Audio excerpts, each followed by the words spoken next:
Esse texto, que apresenta um futuro artigo da revista, mostra uma falha em sua composição, que pode ser identificada do seguinte modo. Vamos lá. O tema não aparece suficientemente desenvolvido e apoiado, sendo preciso um acréscimo de alguns parágrafos com as informações necessárias. O tema não aparece suficientemente desenvolvido, eu consigo entender que a ideia, né, é falar sobre o quê? Sobre viver mais, por uma vida mais longa, que é o título aí, tá vendo? Qual é a verdadeira extensão da vida humana? E ele fala que há uma possibilidade de nós estendermos ainda mais. Ele mostra como era e como pode ser. Concorda comigo? Então, ele desenvolveu isso sim, né? Então, não faltou. Poderia haver mais parágrafos com as informações necessárias, adicionais, né? Não necessárias, mas adicionais? Poderia. Mas deu para a gente entender. Falar que o tema não aparece suficientemente desenvolvido, não, ele aparece sim. Concorda comigo? Vamos à frente. As relações lógicas entre os parágrafos não estão claramente estabelecidas, o que torna necessária a presença de conectores lógicos apropriados. Cara, vamos voltar aqui. Então ele coloca aqui as perguntas, e aí o próximo parágrafo, se... Aí ele entra com uma hipótese, né? Olha. Aliás, com uma hipótese não, né? Uma comparação, né? Se na Idade Média, que é uma condição, mas é uma comparação. Se na Idade Média um homem de 30 anos já era um ancião, hoje, né? Então ele faz uma comparação do que era antes para o que é hoje. E depois ele fala do impacto na longevidade humana, assim, assado. Isso significa que, e aí vamos reforçar uma ideia, o fato de não haver um conectivo iniciando um parágrafo não significa que esse parágrafo esteja ruim, que não se possa entender a lógica, a coerência nele, tanto assim que nós entendemos.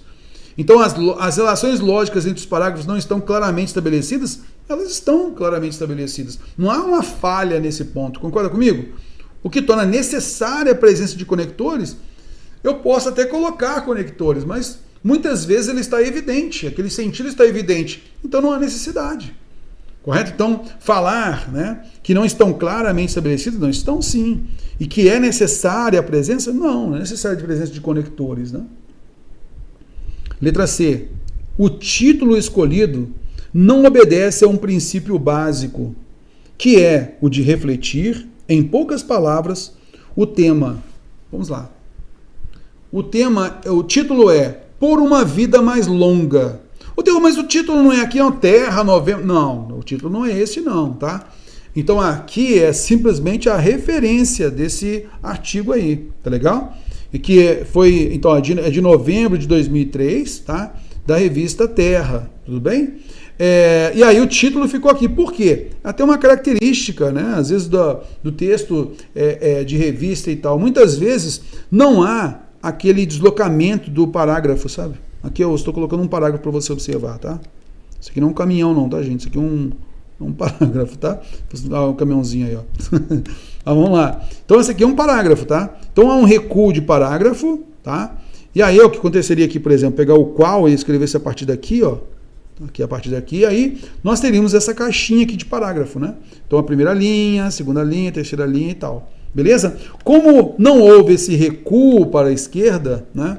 E o título normalmente ele fica no centro, como não houve esse recuo, o título acabou ficando à esquerda. Então até analisei, isso aqui não é uma coisa da edição do slide não, tá? Está assim na prova. Então o título está aqui, Por uma Vida Mais Longa, e aqui apenas a referência, só, tá? Onde está esse texto? Em Terra, novembro de 2003. Pronto. Então, Por uma Vida Mais Longa, o título sugere qual é o tema. Concorda comigo? Sim, então o título escolhido da tese, o título escolhido não obedece a um princípio básico, que é o de refletir em poucas palavras o tema? Não, ele reflete sim, tá? A finalidade do texto, ok. Então, o não aqui é o erro, fora. O texto não mostra uma conclusão evidente, levando à necessidade de acrescentarem-se ideias, detalhes ou dados que destaquem o tema sem repeti-lo com as mesmas palavras. O texto não mostra uma conclusão evidente. Olha só, ele coloca assim pra gente, O impacto da longevidade humana será, sem dúvida, um dos temas da agenda do planeta ainda neste século. Já entra com essa ideia de conclusão.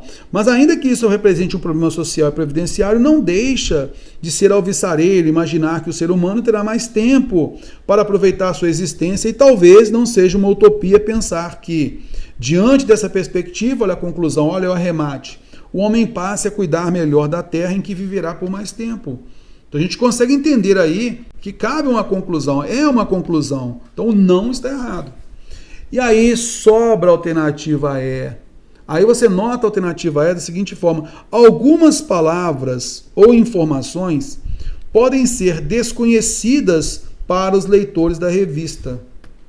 Então eu sei que quando a gente leu aqui, você já percebeu, isso daqui já faz algo subentendido. Até que a gente fala sobre a máxima conversacional, né? Porque às vezes você não tem que falar tudo. Um texto não te diz tudo, porque o texto dialoga com o seu conhecimento. É por isso que a gente fala da máxima conversacional, né? Porque a partir dos atos de fala, a gente consegue perceber, poxa, eu digo isso daqui, a pessoa já emenda a ideia, ela já tem isso internalizado nela. Eu falo uma palavra, ela já sabe o que significa aquela palavra. Então ela faz esse diálogo com o texto. Concorda comigo? Que é a compreensão. Mas às vezes, isso fica muito marcante para a gente, que às vezes um texto, ele pode ser entendido por uma pessoa, mas às vezes por outra não. E muitas vezes, né, na edição de revistas, jornais e tal, passa pelo revisor justamente para ele observar isso. Vem cá, as palavras selecionadas são adequadas ao público-alvo? O público-alvo vai entender essa palavra, ou então, vai entender essa expressão? Ou então, não, nós selecionamos palavras, de certa forma, mais elitistas, porque eu quero um público-alvo com mais conhecimento.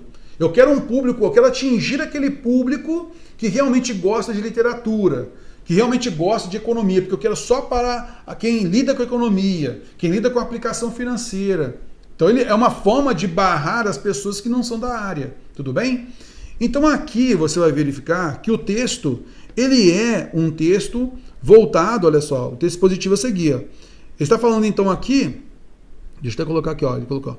Esse texto que apresenta um futuro artigo da revista mostra uma falha em sua composição que pode se identificar do seguinte modo. Então é uma revista, correto? Algumas palavras ou informações podem ser desconhecidas para os leitores da revista. Vamos voltar aqui e vamos observar, será que o público geral vai entender essa informação aqui ou não? Veja comigo, qual é a verdadeira extensão da vida humana? Estaremos caminhando para uma vida sem limites? Essas são as questões colocadas na reportagem de capa desta edição de Terra. Um detalhado trabalho do jornalista Celso Arnaldo Araújo, 2 vezes ganhador do prêmio ESSO de jornalismo na área de ciências. Ele poderia falar o que é esse prêmio ESSO de jornalismo, né, na área de ciências. O que é esse prêmio? Para justamente o leitor conseguir entender melhor, correto? Poderia, ok. As conclusões são impressionantes e evidentes.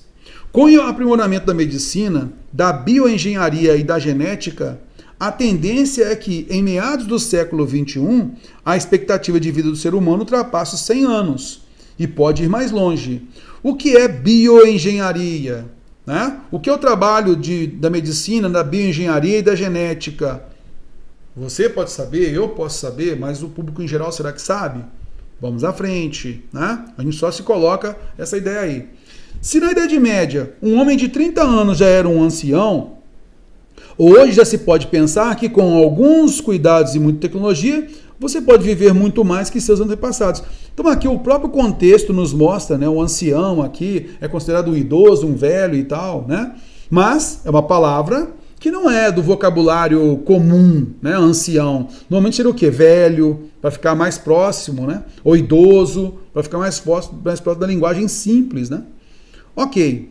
O impacto da longevidade humana será sem dúvida um dos temas da agenda do planeta ainda neste século. Mas ainda que isso represente um problema social e previdenciário, não deixe de ser alvissareiro imaginar que o ser humano terá mais tempo para aproveitar a sua existência e talvez não seja uma utopia pensar que diante dessa perspectiva o homem passe a cuidar melhor da terra em que viverá por mais tempo. Eu falaria para você o seguinte, olha só, você já sabe mais ou menos ali, a gente observa até em alguns temas sobre a questão da longevidade e tal, que pode causar um problema social, né? E aí a gente vai entender, poxa, por que problema social? Se a pessoa vai viver mais tempo, poxa, e a empregabilidade, como é que fica? Né? Então essa pessoa, ela vai ter uma longevidade, mas como que vai ser essa pessoa? Como é que vai ser a vida dessa pessoa? Né? A questão de emprego, trabalho, e os jovens vão ter campo de trabalho, não vão ter campo de trabalho? Então é uma questão, é um problema social, uma questão social que o texto não evidenciou, mas como a gente falou de atos de fala, você já tem uma noção disso, então você entende. Mas uma pessoa que não entende, não percebeu isso ainda, não atinou para isso. Quando falou problema social, que problema social? Problema previdenciário. O texto não esticou, não argumentou, não explicou para o público-alvo que problema previdenciário é esse. Ah, não. Se vai viver mais, então vai ter que trabalhar um pouco mais. Concorda comigo? Senão vai quebrar o país. Então, esse tipo de informação, ao colocar aqui um problema social e previdenciário, que problema social e previdenciário?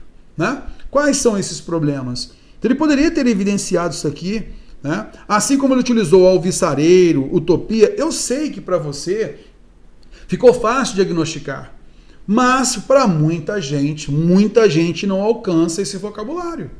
E aqui é uma revista, tá? Ele colocou aqui, ó. Ele falou pra gente, ó, é uma revista. E isso aqui ele fala sobre, é um trabalho do jornalista Celso Arnaldo Araújo, ganhador do prêmio tal e assim por diante. Então está numa revista.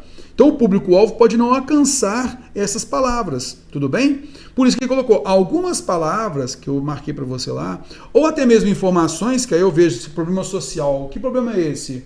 Um problema previdenciário. Que problema é esse? Ele não falou, né? Podem ser desconhecidos para os leitores da revista. E esse, muitas vezes, é o problema de uma redação.